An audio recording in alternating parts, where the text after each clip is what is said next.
Magandang hapon sa ating lahat. Narito po ang ating weather update sa ating binabantayang Bagyong Goring.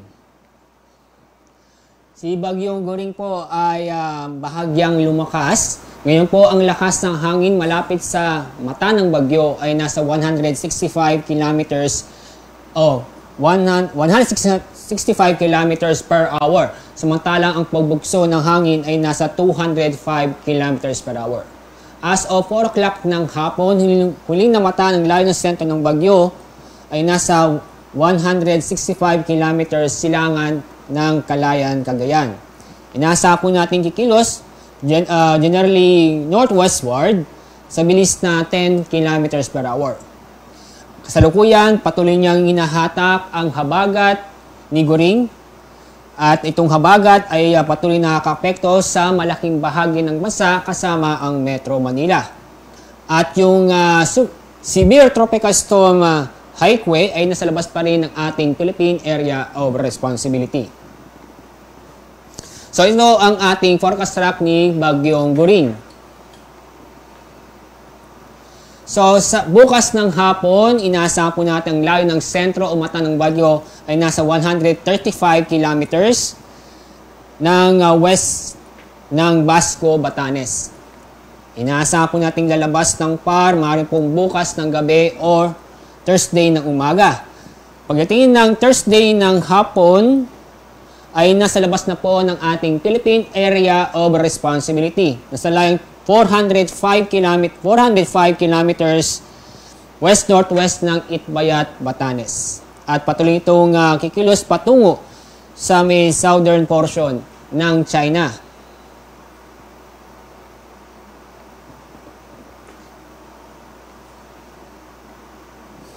Narito po ang mga lugar po nasa ilalim ng tropical cyclone wind signal. Una po ay nagtaas na po tayo ng signal number 4 sa northeastern portion ng Babuyan Islands. Signal number 3 ay nakataas sa southern portion ng Batanes at lalabing bahagi ng Babuyan Islands. Signal number 2 ay nakataas sa northeastern portion ng mainland Cagayan, lalabing bahagi ng Batanes, northern portion ng Ilocos Norte at northern portion ng Apayao. Signal number 1 ay nakataas po sa northern at eastern portion ng Isabela, lalabing bahagi ng Ilocos Norte, lalabing bahagi ng Cagayan, lalabing bahagi ng Apayao, northern portion ng Abra at northern portion ng Kalinga. So minasam pa rin tayo ng malalakas na pag-ulan dulot ng Bagyong Goring. Explain ko sa inyo itong more than 200 millimeters, 100 to 200 millimeters at 50 to 100 millimeters.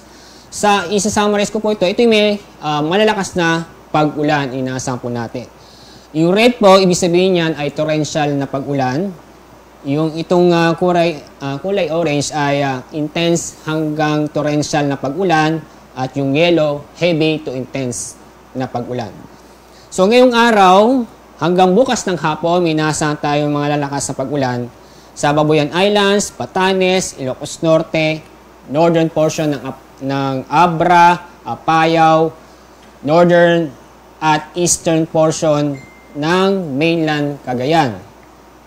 Bukas ng hapon hanggang Thursday ng hapon ay may nasa pa rin tayong malalakas na pag-ulan, lalo po sa Batanes at Babuyan Islands. Dahil doon na pong malapit ang sentro o mata ng bagyo sa araw nito. At ganoon din po, makakaranas din ng malalakas na pag-ulan sa northern portion ng Ilocos Norte, northwestern portion ng Cagayan, kasama na rin ng Apayao, Abra, northern portion ng Ilocos Sur, northeastern portion ng mainland Cagayan at lalabing bahagi ng Ilocos Norte. At yung kaninang inisyu naming weather advisory, 11 o'clock ng umaga. So sabihin ho namin ngayon dahil meron pa rin tayo inaasang malalakas na pag-ulan dahil sa habagat kung saan pinapalakas ni Bagyong Goring. So isamaris ho natin, may malakas pa rin tayo mga pag-ulan sa northern portion ng Palawan kasama ang Calamian at Cuyo Islands, Occidental Mindoro, Kasama rin ang Antique, Romblon, Negros Occidental, Guimaras, southern portion ng Palawan kasama ang Cagayan Silio. Bukas, malalakas ng pag-ulan na maranasan sa Occidental Mindoro, Zambales, Bataan, northern portion ng Palawan kasama ang Calamian at Puyo Island. At sa araw ng Huwebes, August 31, ay may inaasang pa rin tayong malalakas na pag-ulan sa Zambales, Bataan, Occidental Mindoro, Metro Manila, Rizal, Bulacan, Cavite, Batangas at Pangasinan. At dahil sa may inaasahan tayong malalakas na pag-ulan ngayon at sa mga susunod na 2 hanggang 3 araw, ay patuloy pa rin tayong mag-ingat at alamin po ang ligtas na lugar dahil nandiyan pa rin po ang banta ng landslide at flash flood. At dahil po sa malakas na hangin dulot ng southwest monsoon, inyong makikita halos buong bansa ay makakaranas ng matataas o yung mga baybaying dagat sa halos buong bansa ay makakaranas ng matataas na alon. Inyong mapapansin, ang estimated pong mataas ng alon ay mula 2.8 hanggang 6.5 meters.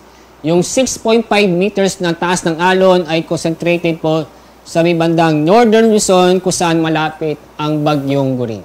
So ang mga lugar po na sa ilalim ng gale warning ay sa Isabela, Batanes, Cagayan, kasama ang Babuyan at Calayan, Ilocos Norte, Ilocos Sur, La Union, Pangasinan, Aurora, Bataan, Zambales, buong Palawan, Romblon, Marinduque, Occidental Mindoro, Oriental Mindoro, Cavite, Batangas, Metro Manila, Quezon kasama ang Polillo Island, Catanduanes, Camarines Norte, Camarines Sur, Albay, Sorsogon, Masbate, Antique, Aklan, Capiz, Iloilo, Guimaras, Negros Occidental at Negros Oriental, Bohol, Siquijor, Cebu, Leyte, Southern Leyte, Northern Samar, Samar at Eastern Samar. At sa may bandang Mindanao, yung Surigao del Norte, Misamis Oriental, Camiguin, Agusan del Norte at Dinagat Island. So, ibig sabihin po ito, yung paalala po sa ating mga kabayan na huwag mo nang pumalaot sa mga nabanggit na lugar dahil nga po matataas ang along inaasa po natin ngayon at sa mga susunod na 24 oras. Dahil sa southwest monsoon, makakaranas po tayo ng paminsan-minsang malalakas na hangin. Ngayon, sa Aurora, Bataan, Bulacan, Metro Manila, Calabarzon, Mimaropa, Bicol Region, buong Visayas, Dinagat Island, Camiguin, at sa malaking bahagi ng Zamboanga Peninsula. Bukas, may inaasahan pa rin tayong paminsan-minsang malalakas na hangin sa Ilocos Region, Zambales, Bataan, Bulacan, Aurora, Metro Manila, Calabarzon, Mimaropa, Bicol Region at ang Visayas. Sa araw ng Huwebes, meron pa rin tayong inaasang malalakas o paminsan-minsang malalakas ng hangin sa Ilocos Region, Cordillera, Zambales, Bataan, Bulacan, Aurora, Metro Manila, Calabarzon, Mimaropa, Bicol Region at Western Visayas. At yun po yung isang bagyo nasa labas ng ating Philippine Area of Responsibility. Isa siyang severe tropical storm na may international name na Haikwe. Kasalukuyan sa layong 1,645 kilometers east ng extreme northern Luzon. Ang lakas ng hangin malapit sa gitna ng bagyo ay nasa 95 kilometers per hour, samantalang pagbugso ng hangin ay nasa 115 kilometers per hour. Inaasahan po natin kikilos pa west-northwest sa bilis na 15 kilometers per hour. So, ito ang ating forecast track para sa bagyong ito.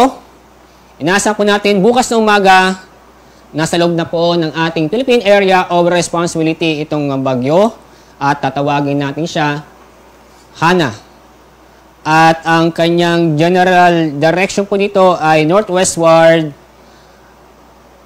patungo sa southern portion ng China.